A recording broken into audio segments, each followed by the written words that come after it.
In triangle JKL, angle C is the centroid and QC is 4. Did y'all talk about centroid? Yeah. Oh, yeah. Yes. Yeah, what does centroid mean?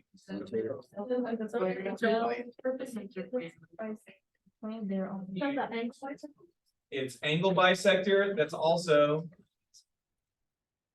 not only is it an angle bisector, what's the bisector over here? I think those are the Nikki. Oh, It's So if it cuts through here, this is A bisector. it's going to be a perpendicular bisector over here, and it makes these two angles the same. Is that what we're saying? For centroid. So these two angles would be the same here and here. Would this be a 90? Yeah. No. No, it doesn't necessarily mean it's a 90, but it does mean that these are split in half. That's what centroid is. So Okay. centroid again would split this in half, this angle. Since it splits the angle in half, these sides would be split in half. But it does not necessarily mean it's a 90. That's not absolutely true. Mister, I got a question. Okay, so what is this called first off? Centroid. I want you to think before you ask a question. It's good for you, good practice. They say this is 4. So They didn't ask, wouldn't the other one be? what other one? C? QL wouldn't be working the ratio is 2 to 1. If you see it's 8. Wouldn't C be 4 because they're the same? All right.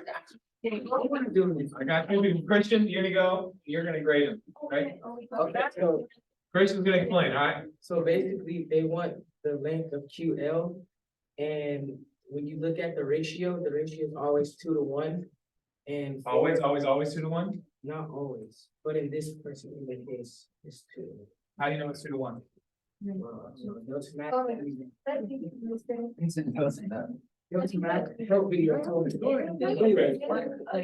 Hang on, he'll go next, Genesis. They said that that's the one value, so the other one will be 2x, and then you plug in the one value. So if it's 2 to 1, and this is actually a 4, you wanna know what is x over here? Oh wait, you said it the other way. So it'd be x to 4, like that, 2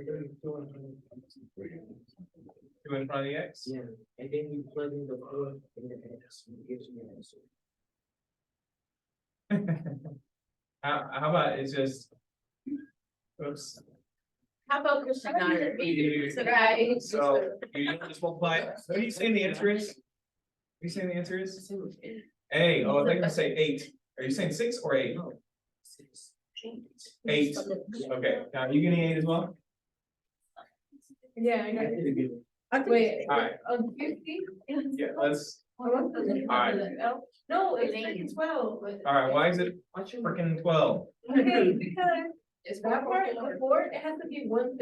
So when you look at all of those answers, Why is it 1/3? because the smaller side is always 1/3, and then the longest side of the, like, where it's fixed, the longest side is always fixed. Always? Well, yeah, I think. bigger one. Yeah, I know it's a third. Always 2/3, so now we're saying the ratio is 2 to 3? Yeah.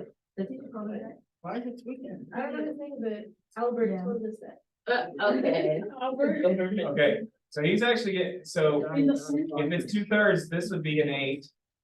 This would be a 4, because that would make a total of 12. What do we wanna know? The length of. QL, and so the answer would be, My metrics. yeah, okay, you need to add them up. So the centroid, it is a 2 to 1. It is 2 to 1, and what you would done before is if you put this as an x, this would have worked before, that's in the place of the 2.